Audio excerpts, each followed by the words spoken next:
Good morning बच्चों, मैं जितेंद्र कुमार शर्मा स्वागत करता हूं आपका आज की कक्षा में। आज की कक्षा में बच्चों हम पढ़ने वाले हैं कक्षा 4 की पर्यावरण अध्ययन की पुस्तक अपना परिवेश का चौथा अध्याय, जिसका नाम है खेल प्रतियोगिता।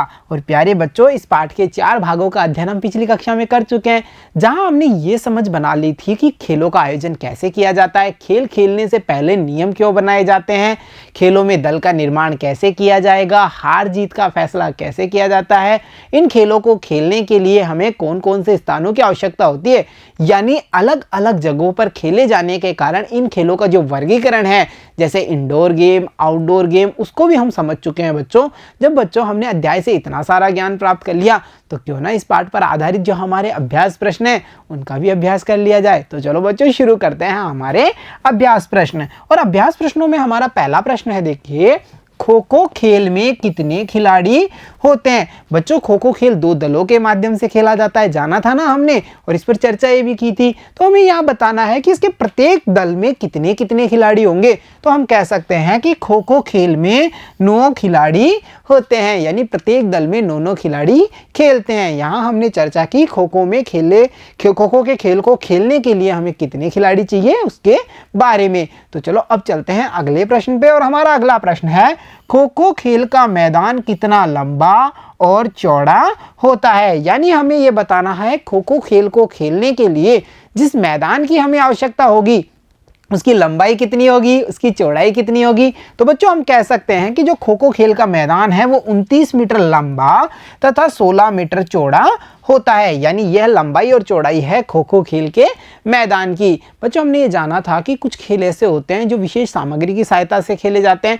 कुछ खेलों को खेलने के लिए हमें किसी प्रकार की सामग्री की आवश्यकता नहीं होती। साथ ही साथ हमने ये भी चर्चा की थी कि जो खेल होते हैं कुछ जो बाहरी मैदानों में या खेल के मैदान में खेले जाते हैं, उन्हें खेलने के लिए एक विशेष आकार, एक विशेष नाप के जो खेल मैदान होते हैं उनमें ही उस खेल को खेला जाता है। जैसे यहाँ हमने जाना कि खो खो का खेल खेलना है हमें, तो हमारा मैदान 29 मीटर लंबा तथा 16 मीटर चौड़ा होना चाहिए, तभी हम ये खेल खेल पाते हैं। तो चलो अब बढ़ते हैं अगले प्रश्न पे। और हमारा अगला प्रश्न है, विद्यालय स्तर की खेलकूद प्रतियोगिता में किन किन खेलों का आयोजन होता है। आपके विद्यालय के स्तर पर भी अनेक सारी खेल प्रतियोगिताओं का आयोजन किया जाता है ना, जिनमें हम सब भाग लेते हैं और जीतने वाले को प्राइज भी मिलती है। बच्चों हमें यहाँ इस प्रश्न में ये बताना है कि हमारे जो विद्यालय स्तर है उस पर खेलकूद प्रतियोगिता का जब आयोजन होता है तो उसमें किन किन खेलों का आयोजन होता है, उन सभी खेलों के नाम हमें यहाँ पर लिखने हैं। जैसे देखिए, उदाहरण के लिए चाहे खो खो हो, कबड्डी हो, क्रिकेट हो, फुटबॉल हो, वॉलीबॉल हो, बास्केटबॉल हो, टेबल टेनिस हो या टेनिस हो, ये सब वो खेल हैं बच्चों जिनका आयोजन किया जाता है विद्यालय स्तर की जो खेलकूद प्रतियोगिताएं होती हैं उनमें, और उनके नाम हमने यहाँ पर लिख दिए हैं। तो चलो अब देखते हैं अगला प्रश्न। और हमारा अगला प्रश्न है, कबड्डी का मैदान कितना लंबा तथा कितना चौड़ा होता है। बच्चों जाना था ना हमने, अलग अलग खेलों को खेलने के लिए कुछ विशेष नाप के जो मैदान है उनकी आवश्यकता पड़ती है। जैसा हमने देखा था खो खो के लिए जो मैदान की लंबाई चौड़ाई है वो कितनी थी, अब हमें ये बताना है कि जो कबड्डी का मैदान होता है वो कितना लंबा और चौड़ा होना चाहिए। तो प्यारे बच्चों, कबड्डी का मैदान 13 मीटर लंबा तथा 10 मीटर चौड़ा होता है, यानी हमें 13 मीटर लंबे तथा 10 मीटर चौड़े मैदान की आवश्यकता होगी कबड्डी का खेल खेलने के लिए। तो चलो अब देखते हैं अगला प्रश्न। और हमारा अगला प्रश्न है, प्राथमिक चिकित्सा पेटी में क्या क्या चीजें होती हैं। बच्चों प्राथमिक चिकित्सा पेटी वह चिकित्सा पेटी होती है जिसको रखा जाता है या जिसको हमारे पास में होना क्यों जरूरी है इसका। अगर कोई ऐसी असामयिक दुर्घटना घट जाती है जिसके दौरान तुरंत हमें चिकित्सा की जरूरत होती है, तो हम उपयोग में लेते हैं प्राथमिक चिकित्सा पेटी। यानी दुर्घटना के समय अस्पताल जाने या अस्पताल ले जाने से पूर्व जो चिकित्सा किया जाता है उसमें हमारी मदद करती है प्राथमिक चिकित्सा पेटी। तो बच्चों इस पेटी में कौन कौन सी चीजें होंगी उन्हें हमें पता करना है और यहाँ पर इस प्रश्न के उत्तर में लिखना है। तो हमने जाना था ना प्राथमिक चिकित्सा पेटी के बारे में, और हमने यह भी समझा था कि प्राथमिक चिकित्सा पेटी में रुई, पट्टी, दवाइयाँ, कैंची, डिटॉल, टेप, इसके अलावा कई तरह की जो दर्द निवारक दवाइयाँ हैं वो सब इस पेटी के अंदर हम देख सकते हैं। तो उन सभी के नाम हमने यहाँ लिखे और हमारे प्रश्न का जो उत्तर है उसे पूरा कर दिया है। तो चलो अब बढ़ते हैं अगले प्रश्न पे। और हमारा अगला प्रश्न है, कोई भी खेल खेलने से पहले नियम बनाने की आवश्यकता क्यों होती है, क्यों बनाए जाते हैं खेल खेलने से पहले नियम। बच्चों अगर नियम नहीं होंगे तो हमें कैसे पता चलेगा कि आउट कैसे होंगे, जीतेंगे कैसे, हारेंगे कैसे, कब हमारे जो अंक हैं वो बढ़ेंगे, कब हमें पेनल्टी यानी अंक हमारे घटेंगे, इन सब का पता हमें कैसे चलता है? जब हम खेल के नियम बनाते हैं। तो हम कह सकते हैं कि कोई भी खेल खेलने से पहले नियम बनाना जरूरी है, क्योंकि अगर खेल के दौरान किसी भी प्रकार का विवाद उत्पन्न होता है तो उसका निपटारा करने के लिए हमें आवश्यकता पड़ती है नियमों की, और इन नियमों के आधार पर ही उस विवाद को निपटारा कर लिया जाता है। तो इसीलिए बनाए जाते हैं खेल खेलने से पहले कुछ नियम। तो प्यारे बच्चों, हमने यहाँ पर इस प्रश्न का उत्तर भी बड़ी आसानी से दे दिया। तो चलो अब बढ़ते हैं अगले प्रश्न पे, और अगला हमारा प्रश्न है, देखिए, टीम के खिलाड़ियों ने घायल खिलाड़ी की सहायता क्यों की? बच्चों, हमने देखा था खेल खेलते समय जब खिलाड़ी घायल हो जाता है तो जो उसके दल के खिलाड़ी थे उन्होंने उसकी सहायता की। ऐसा क्यों किया उन्होंने, मतलब उसकी सहायता किस कारण से की? तो बच्चों, हम जानते हैं कि खिलाड़ियों ने सहयोग और जो खेल की भावना है उसके आधार पर जो घायल खिलाड़ी है उसकी सहायता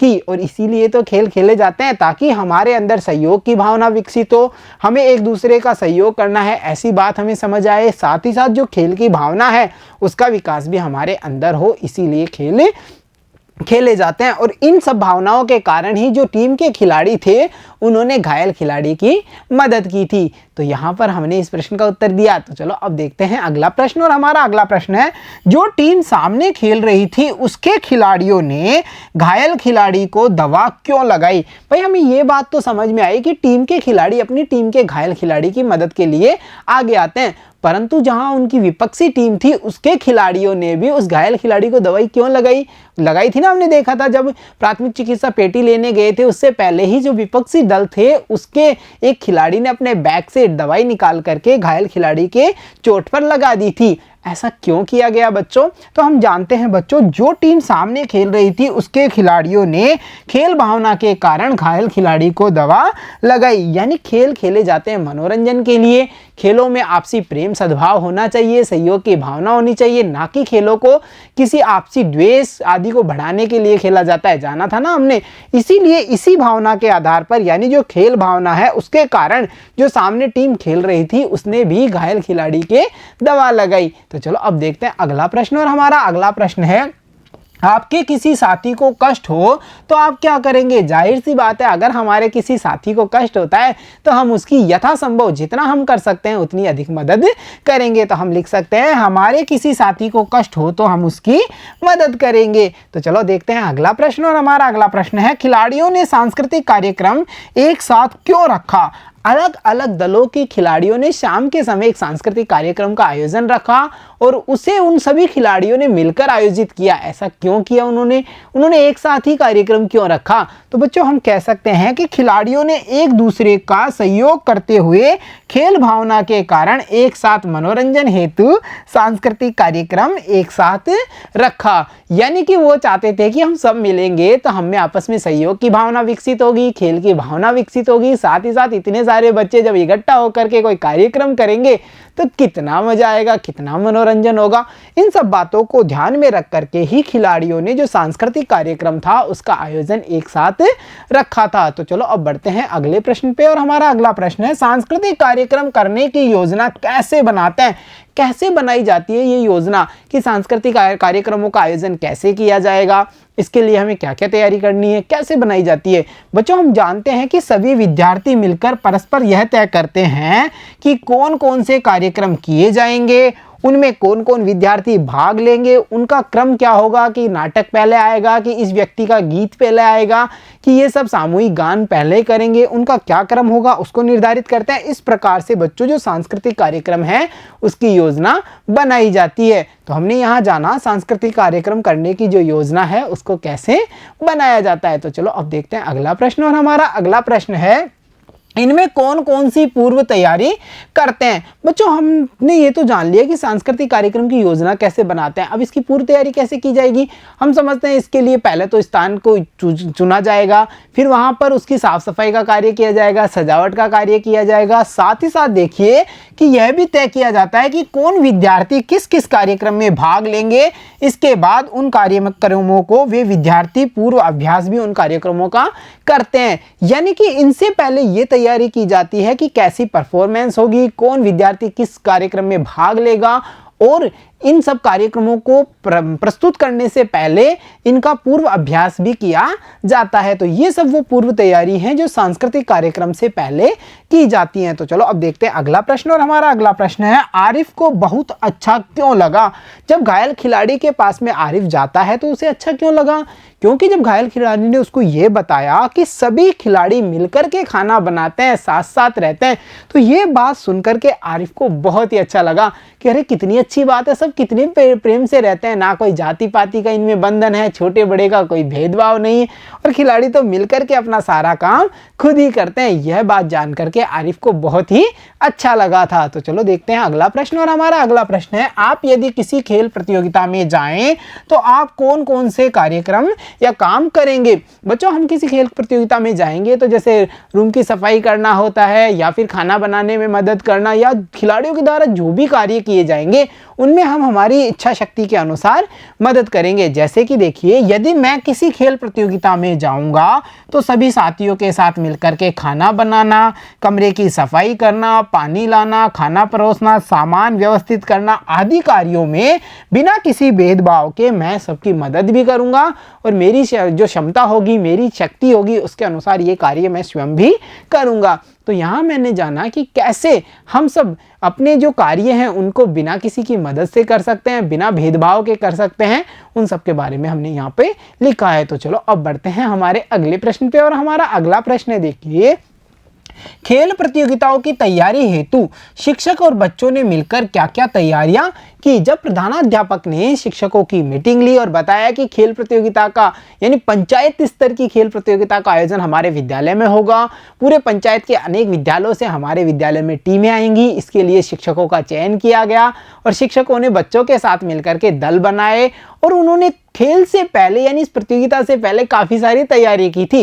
इस तैयारी के दौरान उन्होंने क्या क्या कार्य किए, वो सब कार्य हमें यहाँ पर बताने हैं। तो देखिए बच्चों, हम कह सकते हैं कि खेल प्रतियोगिताओं हेतु तैयारी शिक्षक और बच्चों ने मिलकर निम्नलिखित तैयारियां की। मतलब खेल प्रतियोगिता हेतु जो तैयारी करनी है उसके लिए शिक्षक और बच्चों ने मिलकर के जो तैयारियां की वो क्या क्या थी? देखो, एक तो योजना बनाई गई, उसके अलावा आवश्यक जो सामग्री चाहिए थी व्यवस्था के लिए उनकी व्यवस्था की गई, और जो खेल के नियम बनाए गए थे उनको भी शिक्षक और बच्चों ने मिलकर के तय किया कि खेल के दौरान क्या क्या नियम होंगे, कहाँ पानी की व्यवस्था करनी है, कहाँ कुर्सियाँ लगानी है, छाया की क्या व्यवस्था होगी, नाश्ते की क्या व्यवस्था होगी, खिलाड़ियों के आराम करने की कहाँ व्यवस्था की जाएगी। तो ये सब वो कार्य हैं बच्चों जो खेल प्रतियोगिताओं की तैयारी हेतु शिक्षक और बच्चों के द्वारा किए गए। तो चलो देखते हैं अगला प्रश्न, और हमारा अगला प्रश्न है, खेल प्रतियोगिताओं से बच्चों को क्या क्या लाभ होते हैं? निम्नलिखित बिंदुओं के आधार पर बताइए। यानी इन बच्चों को जब खेल प्रतियोगिताएं आयोजित होती हैं तो बच्चों को क्या क्या लाभ होते हैं, किन बिंदुओं के आधार पर बताना है?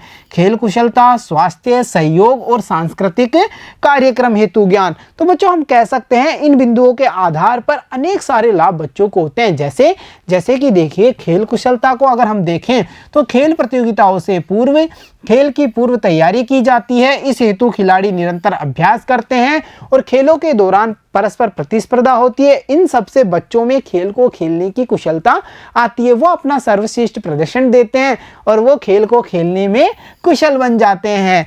अब इसी प्रकार अगर स्वास्थ्य की बात करें बच्चों, जो खेल प्रतियोगिताओं में खेलों का आयोजन किया जाता है उसमें हमारा शारीरिक व्यायाम भी होता है, जिसके कारण हमारा जो स्वास्थ्य है वो अच्छा रहता है। तो हम कह सकते हैं कि स्वास्थ्य के आधार पर भी इन खेलों से अनेक सारे लाभ होते हैं। उसी प्रकार अगर हम सहयोग की बात करें तो खेलों को खेलने से एक खेल की भावना, सहयोग की भावना विकसित होती है, जहां एक कहते हैं कि मतलब मिलकर के कैसे काम किया जाएगा, मिलकर के एक दूसरे का सहयोग कैसे किया जाएगा, इन सब भावनाओं का विकास भी खेलों के द्वारा होता है। अगर बात करें बच्चों सांस्कृतिक कार्यक्रम हेतु ज्ञान की, तो खेल प्रतियोगिताओं के दौरान रात्रि में सांस्कृतिक कार्यक्रमों का भी आयोजन होता है, जिसके द्वारा जो विद्यार्थी हैं वो मनोरंजन तो करते ही हैं, साथ ही साथ इनमें आपस में सहयोग की भावना होती है, मिलकर के कैसे काम करेंगे इन सब का ज्ञान भी उन्हें होता है। और इन सांस्कृतिक कार्यक्रमों के माध्यम से वो अनेक सारी जो क्रियाएं हैं, जैसे नृत्य हो, एकल अभिनय हो, नाटक का मंचन हो, ये सब में भाग लेते हैं और सीखते हैं कि कैसे सांस्कृतिक कार्यक्रमों का आयोजन किया जाता है। तो इन सभी बिंदुओं को हमने देखा और जाना कि खेल प्रतियोगिताओं के आधार पर चाहे खेल की कुशलता हो, स्वास्थ्य हो, या फिर सहयोग की भावना हो, या फिर सांस्कृतिक कार्यक्रमों हेतु जो ज्ञान है वो सब बढ़ता है, उसमें हमें लाभ ही होता है। तो चलो बच्चों देखते हैं अगला और अंतिम प्रश्न, और हमारा इस अध्याय का अंतिम प्रश्न है, खेल देखने वालों को क्या लाभ होता है। खेल खेलने वालों के जो लाभ थे उनको हमने जाना, जैसे कि उनका स्वास्थ्य अच्छा होगा, खेल की भावना का विकास होगा, सहयोग की भावना का विकास होगा, सांस्कृतिक कार्यक्रम हेतु उन्हें ज्ञान आएगा। ये सब वो लाभ हैं बच्चों जो खेल खेलने वाले को प्राप्त होते हैं।